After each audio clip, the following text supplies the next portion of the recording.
കണ്ണാടിയിലൂടെ മാത്രം വായിക്കാൻ കഴിയുന്ന ലോകത്തിലെ ആദ്യ കണ്ണാടി നോവലുമായി തൃശൂർ സ്വദേശി കൗതുകങ്ങൾ നിറഞ്ഞ പുസ്തകങ്ങൾ വായനക്കാർക്ക് സമ്മാനിച്ച ശ്രദ്ധേയനായ ആറ്റൂർ സന്തോഷ് കുമാറാണ് ഈ കണ്ണാടി നോവലിന്റെയും ശില്പി.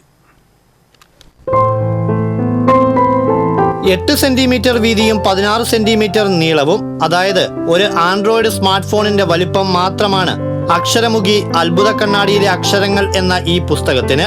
ഒറ്റ നോട്ടത്തിൽ പ്രിന്റിംഗ് പിശക് എന്ന് തോന്നുമെങ്കിലും വായനാ സഹായിയായി ഒരു കണ്ണാടി എത്തുമ്പോഴാണ് പുസ്തകത്തിന് അതിന്റെ വിശ്വരൂപം കൈവരുന്നത്. അതിലൂടെ അക്ഷരങ്ങളും വരികളും വരികൾക്കിടയിലെ ആശയവുമെല്ലാം വായനക്കാരിലേക്കെത്തും. പുറനാട്ടുകര സ്വദേശി ആറ്റൂർ സന്തോഷ് കുമാറാണ് ഈ കൗതുക കാഴ്ച സമ്മാനിക്കുന്ന പുസ്തകം തയ്യാറാക്കിയത്. പുസ്തക രചനയിൽ സന്തോഷ് ഇത്തരം കൗതുകങ്ങൾ സൃഷ്ടിക്കുന്നത് ഇതാദ്യമല്ല. 5 മില്ലിമീറ്റർ നീളവും വീതിയുമുള്ള സൂക്ഷ്മ സംക്ഷിപ്ത സംഗ്രഹമായ ലോകത്തെ ഏറ്റവും ചെറിയ രാമായണവും ഇതിന്റെ തന്നെ 3 സെന്റിമീറ്റർ വീതിയും നീളവുമുള്ള മിനിയേച്ചർ പതിപ്പും പുറത്തിറക്കി ടാലന്റ് വേൾഡ് ബുക്ക് റെക്കോർഡുകളും സ്വന്തമാക്കി. കൂടാതെ 3 സെന്റിമീറ്റർ വലിപ്പമുള്ള മലയാളത്തിലെ ഏറ്റവും ചെറിയ പ്രണയ പുസ്തകവും രചിച്ച് സാഹിത്യ ലോകത്ത് കൗതുകം സൃഷ്ടിച്ചു. ഇത്തരം കൗതുകങ്ങൾക്ക് പിന്നിൽ വായനയെ പ്രോത്സാഹിപ്പിക്കുക എന്ന സതുദ്ദേശം മാത്രമാണുള്ളത്.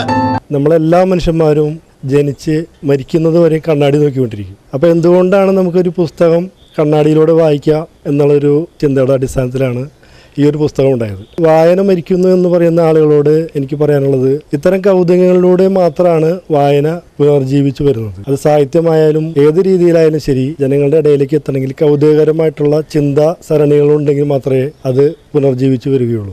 കൗതുകങ്ങളില്ലാത്തൊരു ലോകം നിർജീവമായിട്ടുള്ള ലോകമായിട്ട് മാറും. അതിൻ്റെയും കൂടി അടിസ്ഥാനത്തിലാണ് ഈ ചെറിയൊരു പുസ്തകത്തിന്റെ തയ്യാറെടുപ്പുണ്ടായത്. ശത്രുഘ്ന മൗനം എന്ന പേരിൽ ശത്രുഘ്നനെ കുറിച്ചുള്ള മലയാളത്തിലെ ആദ്യ നോവൽ രചിച്ച സന്തോഷിന്റെ ഈ കണ്ണാടി പുസ്തകം വൈകാതെ റെക്കോർഡ് ബുക്കിലും ഇടം പിടിക്കുമെന്ന പ്രതീക്ഷയാണുള്ളത്. കണ്ണാടി നോവൽ ഞായറാഴ്ച തൃശൂർ സാഹിത്യ അക്കാദമിയിൽ നടക്കുന്ന ചടങ്ങിൽ പ്രകാശനം ചെയ്യും. TCV തൃശൂർ.